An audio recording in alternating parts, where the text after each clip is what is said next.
I know that when you start a course like this, you just want to get straight into the pragmatics. But hear me out just for a second.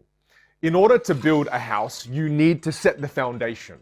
And the bigger the house, the more important the foundations. And let me ask you this question.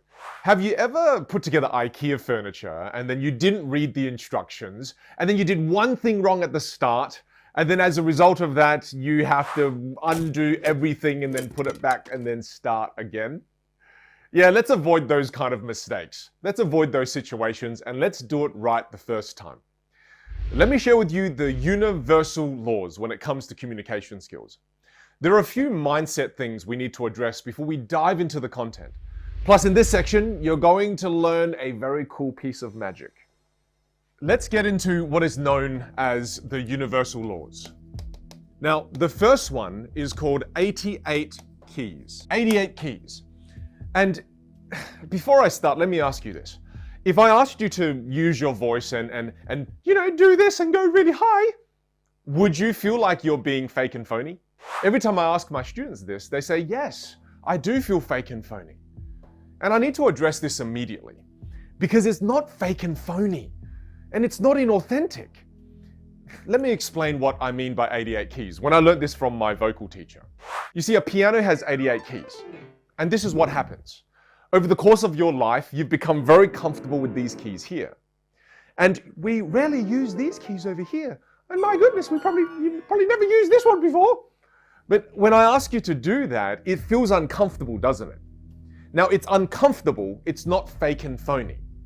And think about it. How can it be fake and phony? I mean, it's your voice. If you can make the sound, it can't be fake and phony. These keys over here are not fake and phony. They're not inauthentic. These keys over here are just unfamiliar. And what's happened is, over the course of your life, again, you've just become very familiar with these keys. So instead of thinking it's fake and phony, start to think it's just unfamiliar. Whereas these are familiar. And you've got to look at your voice as an instrument. You'll hear me time and time again through this course saying, your voice is an instrument, your voice is an instrument. Because it is. It's one of the most complex instruments in the world. And you can't think and have that frame of mind where you go, oh, that's fake and phony, this is what's natural, this is what's authentic, because that's going to stop you from exploring those keys over there. And by thinking those are unfamiliar, these are familiar, it gets you into the right mindset to then start to explore your entire instrument. I believe the most inauthentic thing you can do is only play these keys over here. Imagine these are the only keys that I'm using. I feel like this is being inauthentic. I feel like authenticity, I believe that authenticity is when we can use the entire instrument to express ourselves completely. I'd like to make another point before we go on to the next universal law. My students tend to have this block in their minds where they'll say to me, Vin, this is my natural voice. But when you ask me to, do that with my voice or do this with my voice, I don't sound natural. I'm sorry to break this to you, but the voice you have right now is not your natural voice. You lost your natural voice, generally at the age of 2 or 3. You've lost it. The voice you have now is your habitual voice. When we're young and we admire our parents or we admire certain friends at school or certain teachers or maybe some TV star or movie stars, when we admire someone when we're young, we tend to try to emulate them. We try to emulate their vocal habits. So what happens is you tend to lose your natural voice at 2 or 3 and then you adopt the habits of those that you admire when it comes to how you use your voice, which then leads us to having a certain habitual voice by the time we're in our teens, moving into our adult years of life. Now, sometimes that could mean that we develop a good and effective habitual voice, but more often than not, it tends to lead us down the path of developing a less than optimal habitual voice.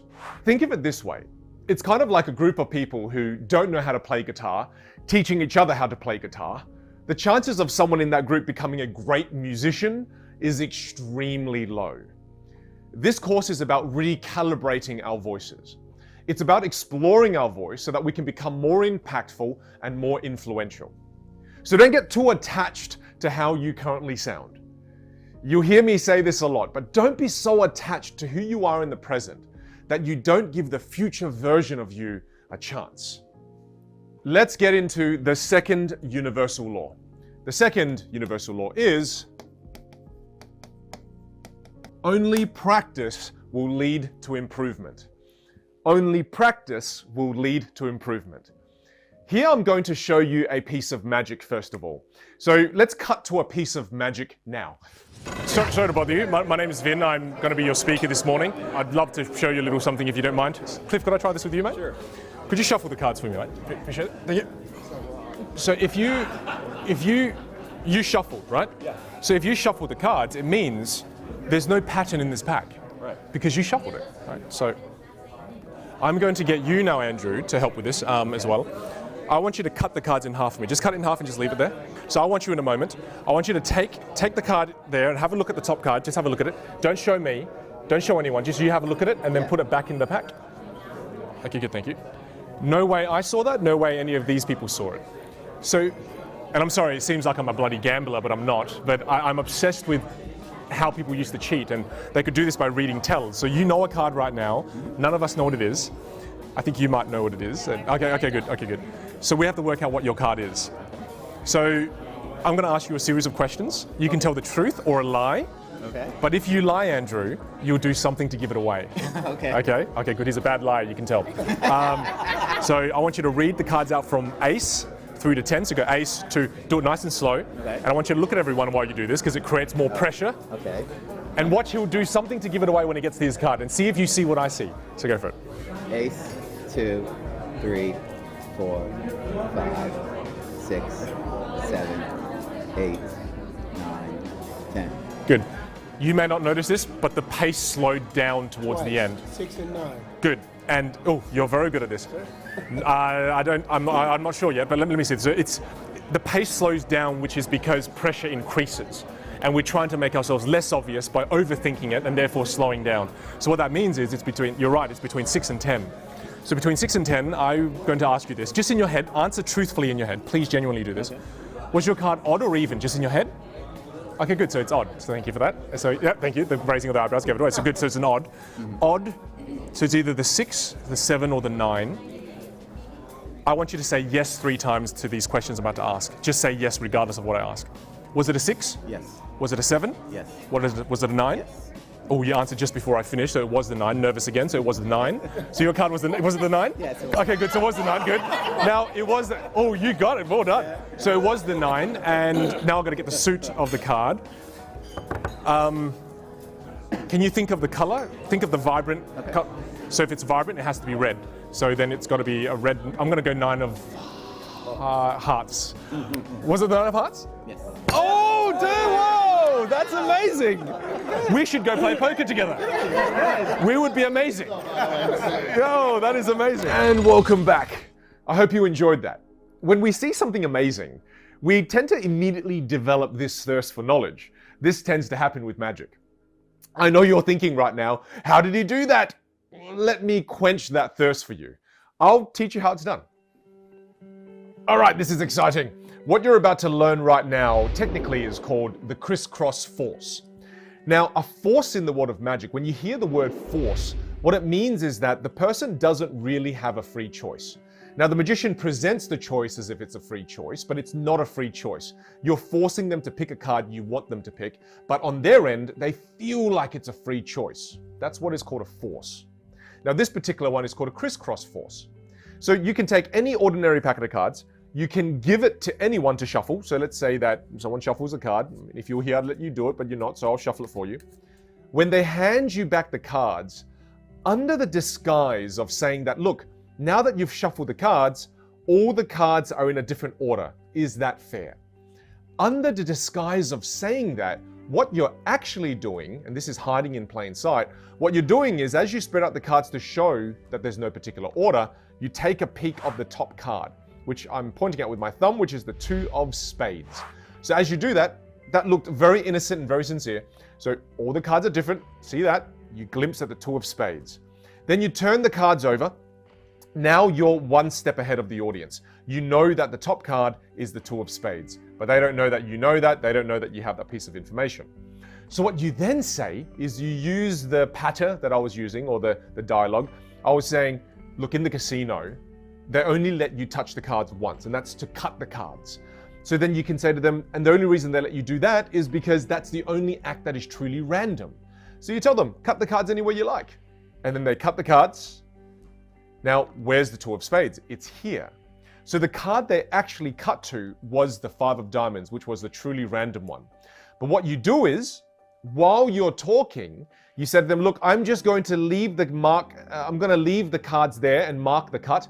And then you bring their attention back up to your face and you talk a little bit more about, making sure this is random. You cut wherever you wanted. Are you happy with that? And then when they look back down, because of that momentary misdirection, when they look back down, they give you the benefit of the doubt now that that's the card they cut to. Whereas the card they actually cut to was this top card. So then without skipping a beat, you just look down and you go, look, you lift off the top pack and you go, I don't really want to touch that card there. I want you to have a look at the card you cut to. And you gesture to it. And then they lift it up, they look at it, and you already know what card they picked. And then once they put it back down, you go, look, I don't want to touch the cards, you take it. Now you already know what their card is, and the rest of it is showmanship. Oh, I hope you enjoyed that. When you're learning magic, you often feel disappointment because you go, oh, is that how it's done? Damn, I thought it was more complex than that. But don't be fooled by simplicity. Simplicity is power. Notice how I used a very simple piece of sleight of hand, but I was able to keep an entire table of people engaged. So simplicity is not stupidity, simplicity is distilled power. Now, if we follow the experiential experience of your journey, you now feel satisfied. And what that tells us is that knowledge brings about great satisfaction. That's it though, only satisfaction. There's no fulfillment there. To gain fulfillment, we need one extra step, and that's application. You see, this is probably one of the most original things I'll say. The acquisition of knowledge brings about satisfaction, but it is through the application of knowledge that brings about fulfillment. Again, the acquisition of knowledge brings about satisfaction, but it is the application of knowledge that brings about fulfillment.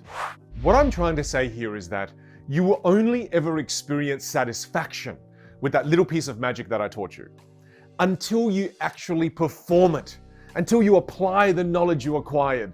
And up until that point, you'll never feel the fulfillment that a magician actually feels when they perform. And the same goes for that magic trick that I taught you, goes with communication. In the world of communication, you can acquire all the knowledge you want and you'll satisfy the thirst for knowledge. However, you'll never experience the fulfillment that can come from applying the lessons that you learn until you go out there and actually apply it. Most people read communication books or self-development books like they read a magic book. They're reading it for the sake of just acquiring knowledge, knowing how something is done, but they don't truly apply the things they learn. When it comes to communication, there's only one way to improve, and it is through practice, the application. Everything you learn in this course, if you don't practice it with your teams, if you don't practice it with those people that you love, and you don't practice it in your life, nothing will change, period. Let's move to the third universal law. The third universal law, no automatic transfer of skills. And what I mean by no automatic transfer of skills is that everything you learn in this course, you're learning it in a vacuum. And there's no automatic transfer of the skills you learn here into your everyday life. There's a process that needs to occur. And the first part of this process is called neutral ears. And when it comes to neutral ears, if you're starting to feel inspired by this course and you go home tonight and you immediately change the way you use your voice, and let's say that you're normally very quiet and you go home tonight and you say, "Honey, I'm home," you will freak the crap out of your other half. And you freak them out again because your voice is linked to your personality. Your voice is actually deeply linked to your personality. It's why one of my vocal teachers always used to say, your voice is your personality. Your voice is your personality. I mean, think about it. If that is a true statement, which I fundamentally believe it is, when you change your voice, you indicate to others around you that you're changing as a person. And often this can freak those we are the closest to out. And this is why neutral ears is so important. Because a neutral ear is someone who has no preconceived idea of how you should sound. Whereas the ones we love, they already know us and they're already attached meaning to how we use our voice. They've attached all of that to a certain personality that they believe is who we are. However, a neutral ear, again, you could be quiet and you're naturally a fairly quiet person and that's how your loved ones perceive you. However, when you go out tonight to a clothing store or a gas station or the grocery store and you say, "Hi, could I ask you where the peanuts are? I have a craving for peanuts." I don't know why you'd have a craving for peanuts, but I often do. And if you did that, because they're a neutral ear, they're not judging you. They have no preconceived ideas and they'll just say to you, "Look, mate, it's down aisle 7. Damn, you must really want peanuts." And again, when they don't give you a negative reaction to you playing with your voice in a different way, when someone doesn't negatively react to a new behavior you're trying out, guess what? That behavior sticks a little more. Whereas what happens when we go home and we try outrageous things and we try to use our voice in a different way, our loved ones will often react negatively. They often will be the first to react negatively. And they'll say things like, "Why are you doing that with your voice? That's just weird." Let me show you here a comment that I got when I was teaching my classes live. Let me show you a comment on Facebook. Check this out. This particular student of mine was Texan, so let's see if I can do him justice. Let's get in the zone. All right. Last night I was discussing the course with some family members, and I described the 5 vocal foundations and how we practice changing them. One person responded that, "I hate that. I won't listen to anybody who does that." And so now I retreat back into my old ways. 'Twas great meeting y'all. Or not. Love today's session as well. They just won't hear about it. Yeehaw! You see that? Isn't that crazy? One of my students just got inspired to try new things with his voice and immediately got a negative reaction from his family. Now again, it's not his family's fault. It's just, again, when we change the way we use our voice, those around us, it scares them because it indicates a change in you. And often, unfortunately, anytime there's change, people just tend to react negatively. That's again why we need to find neutral ears. Find neutral ears in your environment. When you're driving home from work, when you're driving to work, change the coffee place that you normally get coffee at. Change the place where you fill up your car. Change grocery stores. And then start trying out new behaviors with neutral ears. Because again, when they don't give you a negative reaction, it helps these new behaviors stick just a little bit more. Now, of course, we're going to want our family members and those that we love to support us on our journey as we aim to improve our communication skills. Some of you even want your colleagues to be a part of that journey. And if you do want your families and your colleagues and those that you work with, if you want them to be a part of the journey, you have to learn a psychological concept called priming or prime. You've got to prime them. And what I mean by this is, again, you can't immediately just try new behaviors with those who have preconceived ideas of how you should sound. What you want to do is you prime them. You can say something simple as, whether it's to your family or those that you work with, you can say, "Hey, look, I'm currently on a journey. I want to improve the way I communicate. I don't want to be so lazy with my voice. I want to be more engaging. And I'm telling you this because I was hoping you'd support me on this journey. Do you mind just calling me out if I'm being lazy with my voice? You know, I'm naturally quiet. Can you just call me out if I'm not using enough volume?" And by saying something simple as that, it changes the way they perceive your new behaviors. Whereas before, they didn't have context you were trying to improve. All of a sudden you come home and you're being ridiculous. And to them, they'll be like, "Oh, I don't like that. That makes me feel very uncomfortable," because again, it's indicating change. And most people, let's face it, don't like change. Whereas the moment you prime them, that allows them to perceive the new behaviors that you're trying out from a different perspective.